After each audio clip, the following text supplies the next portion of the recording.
Hey everyone, Dave Durante here with Power Monkey Fitness, coming again to you with another video from our Power Monkey headquarters. Today we're going to be working on 3 exercises. Now 3 beginner exercises working on a skill that I'm sure a lot of you want to work on, the planche. Now the planche is one of my favorite exercises. It's one of the ones that I was strong at when I was competing in the gymnastics world, and I've stayed fairly strong with it into my 40s now. I'm going to give you some tools that I think will be helpful as you work on this planche journey. All right, starting out with the planche raise. This is going to be an exercise you're going to be doing with dumbbells. Starting out at first with something fairly light, because what we're going to be considering here is, 1, planche is a lot about, yes, strength, which I think most people focus a little bit too much on, and 2, balance and understanding weight distribution. So this first exercise with the planche raise is going to be done upright. In fact, all of our initial 3 exercises here from the beginner perspective are going to be ones that are very simple, no matter what your starting point is, you're going to be able to tackle. Starting with 2 dumbbells, very light like I said, just can we make sure that the position is intact. I want you to be starting with your feet together, and you're going to be having those hands nice and close to your hips with an external rotation. And we're going to play around with hand position here a little bit, but I want you to be starting with a nice external rotation, palms facing forward in the same direction as your eye line, and you're going to lift those palms up towards your eye line and finish in a position where your arms are horizontal. We'll hold this position for a nice long second and then lower back down to that same starting point. We'll repeat, but this time we'll turn the palms forward, coming back up to that same arms at horizontal position, lowering back down with control. Couple things that we're considering here. The variation of the hand position matters because of the apparatus that you might be doing a planche on. External rotation is something that you'll utilize a little bit more on something like rings, where you can manage that apparatus, or even on floor, where you can actually turn the fingers out to the side, which allows for a more leaning action to happen, which we'll talk about in a later video. Secondarily, the elbow positioning. I really want us to consider the connective tissue when we talk about planche work. Straight arm work, starting with light dumbbells, is not only going to be thinking about strengthening the muscle belly, but also getting those connective tissue around the elbow and the shoulder prepped for that higher level volume in terms of the weight that we're going to be using later down the road.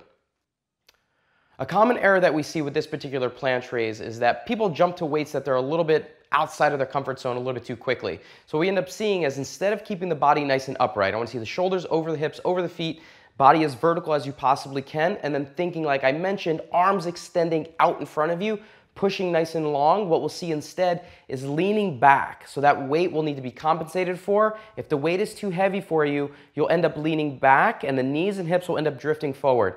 We don't want to see that. So if you have any variation in your body as you're lifting the weight, it means the weight is too heavy for you. Let's scale down the weight to make sure the body position stays intact. Second exercise here is basically a level up from the planche raise. Instead of standing up, we'll do a Maltese raise. For those of you familiar from the gymnastics world of what a Maltese is, instead of having separation between your hips and your hands when your body is out horizontal, now your hands are in line with your hips. So it's a level up position on the rings that you'll be doing the higher level Maltese. One of the most beautiful movements that you'll see in the gymnastics world, but something that we normally use as a training method for our planche.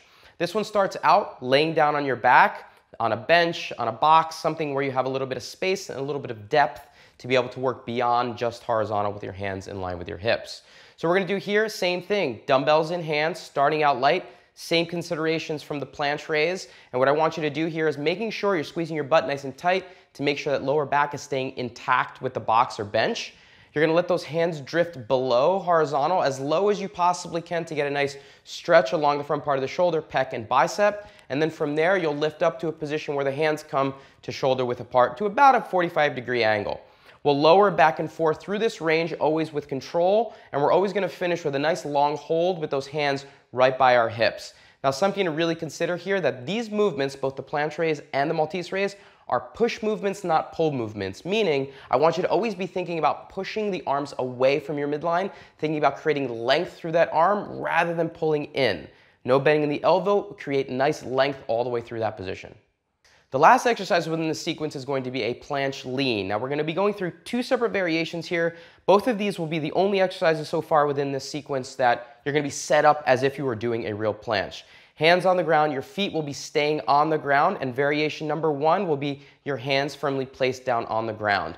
Now the fingertip direction will matter here. I don't want the fingertips to be facing forward.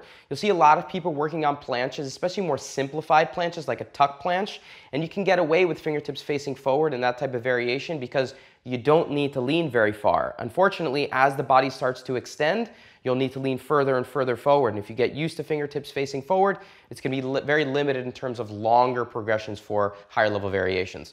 So instead, I'd rather you have the fingertips facing out to the side, which means you'll be able to create more of a lean. And also, it's going to mimic a little bit more of what we're going to be doing in terms of hand placement for ring or parallel bar parallel type planches.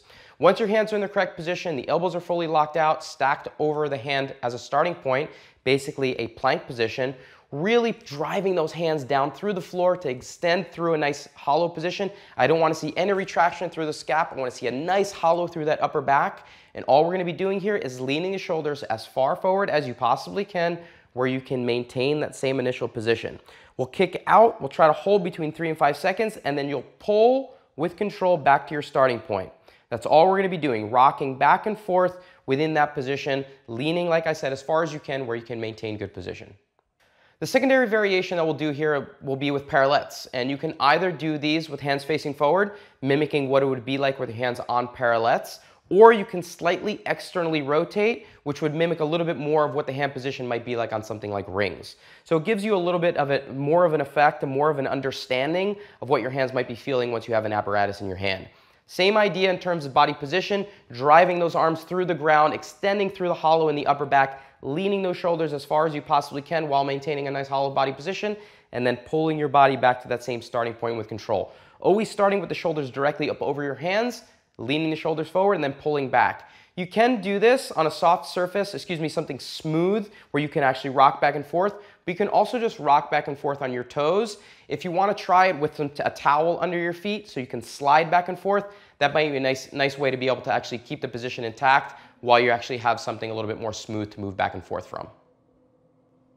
Thanks everyone for watching this video. We're going to have much more when it comes to the planche. Again, this is just the beginning part of our series. Please like, subscribe, send us those questions, and we'll be working on more stuff for you coming to you soon.